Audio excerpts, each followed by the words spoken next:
Bismillahir Rahmanir Rahim. In the name of Allah, the Merciful and the Mighty. On behalf of AIM School System, I welcome you all to Grade 10 Chemistry.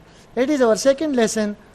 The topic is Dynamic Equilibrium, Factors Affecting and the Significance.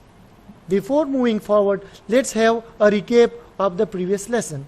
We discussed about chemical reaction, an overview about dynamic equilibrium and the nature of reversible reactions. The main objectives of today's lessons are to enable the students to understand the characteristics of dynamic equilibrium, what are the fundamentals of dynamic equilibrium, and they will differ between forward and reverse reaction. Let's come to the first topic, that is dynamic equilibrium. It is a state of reversible reaction in which the forward and reverse reaction have the same rate. Simply we can say that in dynamic equilibrium there is a change of phase between the reactant and the product. That is, the rate of the reactant and the product remain the same and the net change of the composition is not observed. That is, simply we can say that the composition remain the same. The simply definition of dynamic equilibrium is the process of conversion of reactant to products.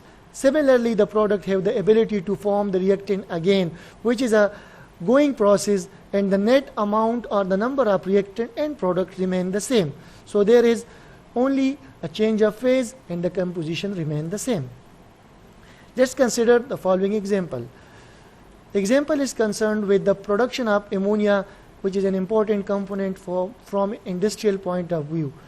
In the production of ammonia, nitrogen and hydrogen gases react to form ammonia gas.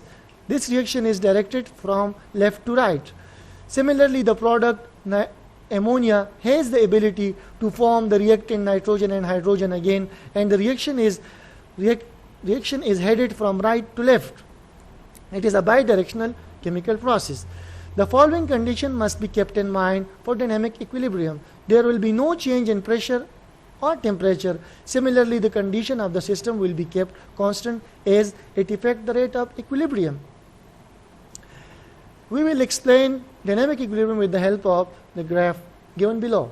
In this graph, we have concentration of reactant, similarly the time consumed by the product. In the first part of the graph, you see that with the passage or increase in time, there is a decline in amount of reactant.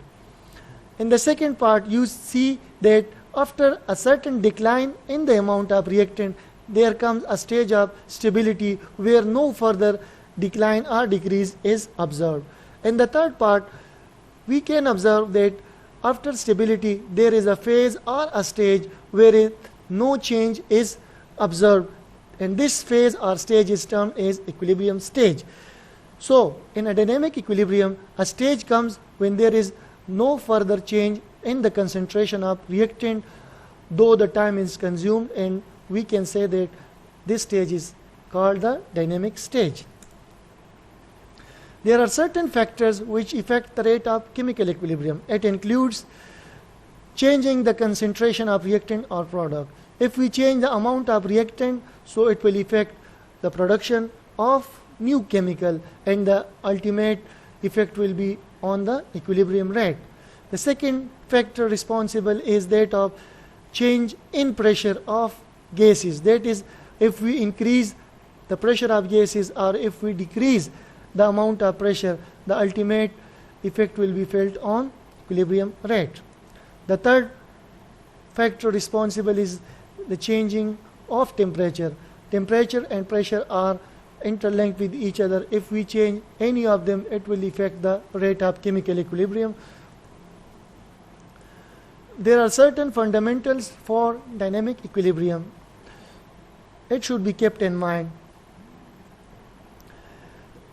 During a dynamic equilibrium, the system must be closed, because if there is a change in temperature or pressure, the whole system will affect the rate of dynamic equilibrium, and it is an invisible chemical change in which changes occur simultaneously and spontaneously. For example, consider the following example, that is production of hydrochloric acid. When we add hydrogen gas to chlorine gas, it results in the formation of hydrochloric gas. Similarly, magnesium solid form is added to aqueous hydrochloric acid and it results in the formation of magnesium chloride salt, which is an aqueous form, and hydrogen gas is released. So for fundamental of dynamic, the system must be closed. The second part of our lesson is forward reaction. As the name indicates, during a chemical change, when the chemical react and form new product, it is directed from left to right. For example, consider the following reaction. Nitrogen monoxide is added to oxygen molecule and result in the formation of nitrogen dioxide. The arrow headed from left to right is the expression of forward reaction. The second part of this topic is reverse reaction. As the name indicates, it is the conversion of product into reactant. In this type or in this part of chemical reaction, the product have the tendency to form the reactant again. In this reaction, nitrogen dioxide has the ability to form the reactant nitrogen monoxide and oxygen molecule again, and it is directed from left to right, so it is the expression of reverse reaction. At last, come to the home assignment. Write the following and reverse reaction for the following reversible reaction.